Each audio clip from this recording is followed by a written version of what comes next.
Mapagpalang araw po sa inyong lahat. Welcome to DJ Sean Stories. Turn on your notification bell, like and subscribe para sa crime stories araw-araw. Kahit sa mang panig ng mundo, walang perpektong pagsasama ang mag-asawa. May mga pagkakataon talaga na may alitan at hindi pagkakaintindihan ang mga mag-asawa na maaari ngang mauwi sa hiwalayan. Sa ating kwento ngayon, hindi payag ang asawa ng lalaking biktima na tuluyan siyang iwan ng kanyang misis. At ang lahat nga ay nauwi sa napakabrutal na krimen. Ang biktima nga sa kwentong ito ay kinilalang si Kawina Bumeta, 38 years old. At si Kawina ay mula sa bansang Thailand. Mapagbigay, maalaga at matulungin. Ganyan kung ilarawan si Kawina ng kanyang pamilya. Nakapagtapos ng kolehiyo si Kawina kung saan siya kumuha ng kursong Business Analytics. Matapos ngang makagraduate, nagtrabaho si Kawina sa isang business company. At dito na nga niya nakilala ang lalaking nagpatibok ng kanyang puso. Ang lalaki naman na ito ay kinilalang si Prasit Ponpatmak, 38 years old o tawagin na lang nating Edwin. Si Edwin ay mensahero ng kumpanya ang pinagtatrabahuhan ni Kawina. Agad nga nagkamabutihan si Kawina at Edwin. At hindi nga nagtagal ang relasyon ng dalawa ay nauwi sa kasalan. 10 taon ngang tumagal ang pagsasama ni Kawina at Edwin. At kalaunan nga nagkaroon ng 3 mga anak ang mag-asawa. Masaya at puno nga ng pagmamahalan ang relasyon ni Kawina at Edwin. At taong 2020 nang lumipat ng trabaho si Kawina. Nagtrabaho ang ginang bilang Policy and Planning Analyst sa Sub-District Administrative Organization, isang local government unit tungkol sa community development. Subalit taong 2021 na nagkaroon ng lamat ang relasyon ng mag-asawa. Nawalan kasi ng trabaho si Edwin at naiwan na lamang siya sa bahay habang si Kawina naman ay nagtatrabaho. Napunta nga kay Edwin ang lahat ng responsibilidad sa pag-aalaga ng kanilang 3 mga anak at maging ang mga gawaing bahay. At dahil nga palagi lamang nasa bahay, naging bugnutin at magagalitin nga si Edwin. Mula nga noon, naging seloso na din si Edwin. Palagi niyang pinagbibintangan si Kawina na may relasyong itong ibang lalaki sa kanyang trabaho. Bagay na palaging itinatanggi ni Kawina dahil mahal na mahal niya si Edwin. Subalit hindi nga napanatag ang lalaki sa mga sinasabi ng kanyang misis. At para nga patunayan ang kanyang hinala, may pagkakataon na sinusundan ni Edwin sa trabaho ang kanyang asawa. Bagay na hindi naman nagustuhan ni Kawina. Pakiramdam ng ginang, tuluyan nang nawala ang tiwala ng mister sa kanya dahil sa walang basihang akusasyon ni Edwin. At ang hindi nga pagkakaintindihan ng mag-asawa ay nauwi sa hiwalayan ng taong 2022. At August 2023 naman nang ibinabanga ng korte ang hatol sa divorce ni Edwin at Kawina at sila nga ay formal nang magkahiwalay. Subalit, nagsama pa din sa iisang bahay ang mag-asawa. At September 2023 naman, nang kumuha si Kawina ng sarili niyang bahay kung saan siya titira kasama ang kanyang mga anak. Pero habang hindi pa natatapos bayaran ni Kawina ang bahay, tumira pa rin siya sa bahay ng dati niyang asawang si Edwin kasama ang kanilang mga anak. Hindi naman ipinaalam ni Kawina at Edwin sa kanilang mga pamilya at mga kaibigan ang tungkol sa kanilang formal na paghihiwalay. Kaya naman buong akala ng mga nakakilala sa dalawa, sila ay mag-asawa pa din at masayang nagsasama. At November 15, 2023 naman nang natanggap ng isang police station ang report tungkol sa pagkawala nga ni Kawina. Ayon nga sa pamilya at asawa ni Kawina, ang babae ay huling nakita ng November 13, 2023 sa Surat Thani Rajabat University. At ang pinaniniwalaang tumawag ay ang pamilya ng ginang. At mula nga na nagpaalam si Kawina na pupunta sa university, hindi na siya nakontak pa ni numan. Nangako naman ang mga pulis sa tumawag na agad nilang sisimulan ang investigasyon.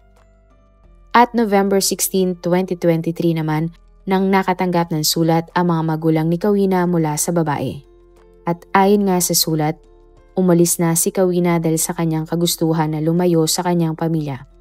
pero nangako si Kawina na hindi naman niya pababayaan ang kanyang ina. Nang panahon na ito, may sakit kasi ang nanay ni Kawina at nakadepende lamang ang kanyang mga magulang sa ibinibigay na pera ni Kawina. Ibinigay naman ng tatay ni Kawina ang sulat sa mga pulis dahil baka makatulong ito sa investigasyon ng pagkawala ng babae. Pero ayon nga sa salaysay ng ama ni Kawina, hindi siya naniniwalang sa kanyang anak nang galing ang sulat na iyon. Sapagkat iba kasi ang sulat kamay ng kanyang anak at napakalaki nga ng pagkakaiba sa sulat ng nasa liham. At ang isa pa nga sa pinagtataka ng tatay ni Kawina, bakit tanging asawa lamang niya ang binanggit ng kanyang anak? At pre-pressure nga ng ama ni Kawina ang mga pulis na hanapin ang kanyang anak dahil nga pakiramdam ng lalaki may nangyari ng masama kay Kawina. Nakiusap din ang ama ni Kawina sa media at sa publiko na tulungan siyang mahanap nga ang kanyang anak.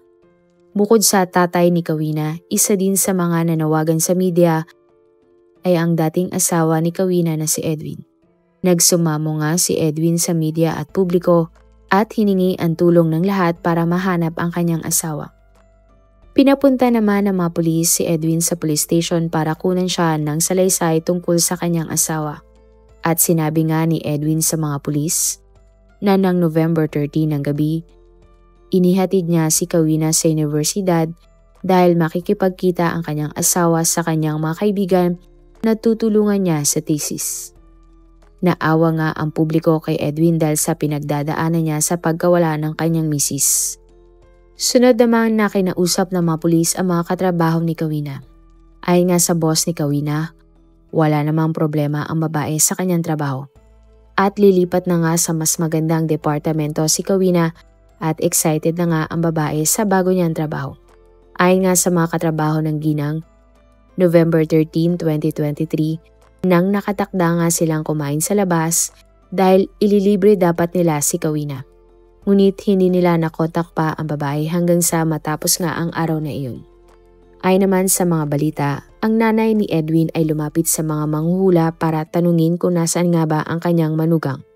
Isang manghuhula nga ang nagsabi na sumama umano si Kawina sa ibang lalaki at isang manghuhula naman ang sinabing patay na si Kawina. Iba't ibang lugar naman ang sinuyod ng mga pulis para hanapin ang ginang pero sila ay bigo sa huli. Nakausap din ng mga pulis ang best friend ni Kawina na si Jeng. At ayon nga kay Jeng, ilang araw bago mawala ang kanyang kaibigan, nakwento sa kanya nito na lagi siya umanong inaaway ni Edwin at hindi na nga nila mahal ang isa't isa. Agad namang kumalat sa media ang pahayag ni Jen at nabali nga ang atensyon ng publiko kay Edwin. Sinabi nga ni Edwin na totoong may pinagdadaanan ang kanilang pagsasama ni Kawina at hindi na nga sila magkatabing matulog sa iisang kama. Ayon pa kay Edwin, nararanasan din naman iyon ng ibang mag-asawa at iginit nga ng lalaki na good terms naman sila ng dating asawang si Kawina. At sa bago ngang interview kay Edwin, sinabi nga niya na late dumating ang mga kaibigan ni Kawina. Ayaw nga ng lalaki na maghintay doon si Kawina ng matagal sa lugar, kaya naman nagpaikot-ikot muna sina Edwin at Kawina sa university, sakay ng kanyang kotse hanggang sa dumating na nga ang mga kaibigan ng ginang. Ayon pa kay Edwin, isang silver na kotse nga ang gamit ng mga kaibigan ni Kawina na hindi daw kilala ni Edwin. At makalipas nga ang isang araw, nagulat ang lahat ng inamin nga ni Edwin na ang katotohanan sila ay hiwalay na ni Kawina kahit na magkasama pa sila sa iisang bahay. At dahil nga sa paiba-ibang salaysay ni Edwin, nagsimula nang magduda ang publiko kung totoo pa ba ang mga sinasabi ng lalaki. May nakapansin din sa mga galaw at kilos ni Edwin na tila ba nagsisinungaling at ninenerbiyos. Sa investigasyon nga ng mga pulis, may napanood silang CCTV na makakatulong nga sa kaso. Lumalabas na bandang 9:30 ng umaga, umalis nga ang pulang kotse mula sa bahay ni Kawina at Edwin. At tinatayang 1 oras lamang ang biyahe mula sa kanilang bahay at universidad. Pero nang November 14, bandang 2:35 na ng madaling araw nang nakarating sa universidad ang pulang kotse ni Edwin. Hindi naman napanood ng mga pulis sa CCTV ang sinasabi ni Edwin na silver na kotseng sumundo sa kanyang asawa. At November 14, 2023 ng alas 7 ng umaga, nang nakita muli ang pulang kotse ni Edwin na may dalang kutsyon. At ayon nga kay Edwin, dadalhin niya ang kutsyon sa junk shop para itapon ito dahil naihian ito umano ng kanyang anak. Pero nakakapagtaka nga para sa mga pulis na alas 9 pa naman magbubukas ang nasabing junk shop. Ayon nga sa may-ari ng junk shop, nagtataka siya bakit itinapon ang kutsyon kahit na mukhang bago pa naman ito. Ayon pa nga sa may-ari, kinailangan lamang niya sa kutsyon ay ang mga bakal dito. Kaya naman para makuha ang bakal, kinailangan niyang sunugin ang ibabaw ng kutsyon. Pero nang susunugin na ito na may-ari ng junk shop, may nakita siyang kakaibang bakas ng dugo doon. Kaya naman hindi na itinuloy pa ng may-ari ang pagsunog sa kutsyon. Bukod doon, nang nalaman nga na may-ari ng junk shop na ang kutsyon ay mula sa bahay ng nawawalang ginang na si Kawina, hindi na daw niya ito pinakailaman. At ayon nga sa mga kapitbahay na may-ari ng junk shop, November 17 nang may narinig silang boses ng babaeng sumisigaw ng tulong sa kutsyon. Sinabi din ng boses ng babae sa kutsyon na siya ay uhaw na uhaw at nanghingi pa ito ng tubig. Dahil doon, nag-iwan ang mga kapitbahay na may-ari ng junk shop ng bote ng tubig, nagsindi ng insenso at nag-alay pa ng dasal sa kutsyon. Sa Thailand, magpahanggang ngayon ay naniniwala pa rin sila na ang kaluluwa ng yumao ay hindi matatahimik hanggat hindi nare-resolba ang kaso ng kanilang pagkamatay. At dahil sa mga nakalap ngang ebidensya ng mga pulis, nagbago na ang tingin ng mga tao kay Edwin at pinaghinalaan nga ang lalaki na may kinalaman sa pagkawala ni Kawina. May mga nagsasabi din na bakit tila nagmamadali si Edwin na itapon ang kutsyon na kanyang inilagay sa junk shop. At sa mga interview nga sa lalaki, tila walang bakas na siya ay malungkot sa pagkawala ng kanyang asawa.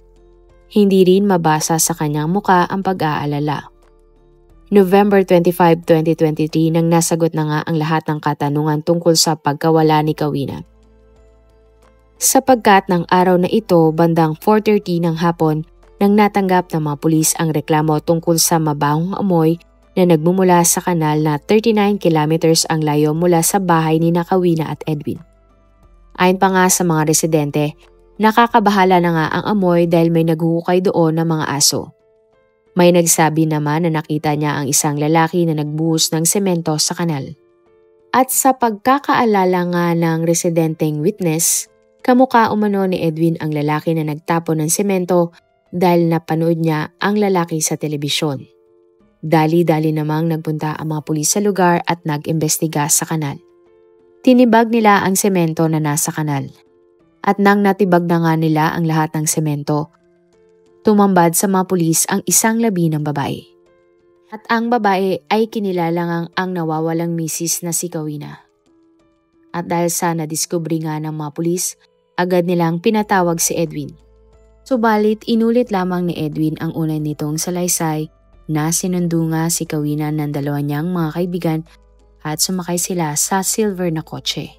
Pero kinompronta ng mga pulis si Edwin at sinabi nga sa kanya na walang silver na kotseng nagpunta sa university at sinabi din nila na hindi nila nakita sa CCTV ang dalawang babae na sinasabi ni Edwin na sumundo sa kanyang asawa.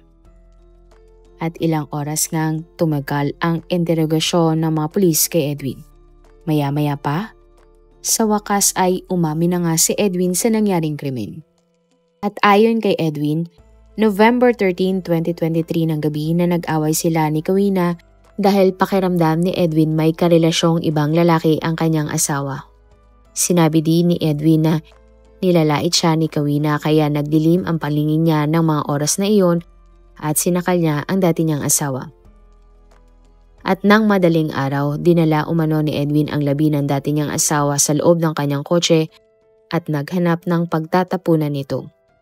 At matapos nga ang mahabang biyahe, nakarating ang lalaki sa isang lugar na may kanal at dito na nga niya iniwan ang labi ni Kawina. November 16, 2023 nga nang bumili si Edwin ng buhangin sa construction shop, na kanya namang ginamit sa pagsesemento sa kanal para itago ang labi ni Kawina. Nilinaw din ni Edwin sa mga pulis ang sulat na natanggap ng mga magulang ni Kawina. Inutusan daw ni Edwin ang isa niyang kaibigan na ipadala yon sa kanyang mga biyanan. At dahil nga sa kanyang pag-amin, ipinakita at gumawa ng reenactment si Edwin kung paano niya iniwan ang labi ng kanyang misis sa kanal. Ayon nga sa mga balita, bukod sa selos, nagkaroon din ng problemang pinansyal sina Kawina at Edwin bago bawian ng buhay si Kawina. At ayon nga sa balita, hindi sang-ayon si Edwin na iwan na siya ng asawa niyang si Kawina dahil hindi siya mabubuhay sapagkat wala siyang trabaho ng mga oras na ito. At dahil nga sa kanyang pag-amin, inasuhan si Edwin ng murder at ikinulong. At magpahanggang ngayon nakakulong pa din ang lalaki sa kulungan. Hatol nga na habang buhay na pagkakulong ang pwedeng ipataw na parusa sa lalaki kapag napatunayang guilty si Edwin sa pagpatay niya sa dati niyang asawang si Kawina. Kung ikaw ang tatanungin, bakit nga ba madalas magkaroon ng pagtatalo ang mag-asawa? Marami pong salamat sa inyong panonood. Meron ba kayong mga kwento na gusto nyong i-share sa ating mga manonood? O kung may personal po kayong kwento na gusto nyong i-feature sa ating channel, i-comment down below nyo lang ang inyong mga suggestions. Para naman po sa dagdag kalaman, i-subscribe nyo din po at i-follow ang ating iba pang YouTube channel katulad ng Tagalog Facts and Mysteries by DJ Sean at Manila Boy Wonder Philippines. Marami pong salamat sa pagsuporta nyo sa aming mga channel. God bless everyone!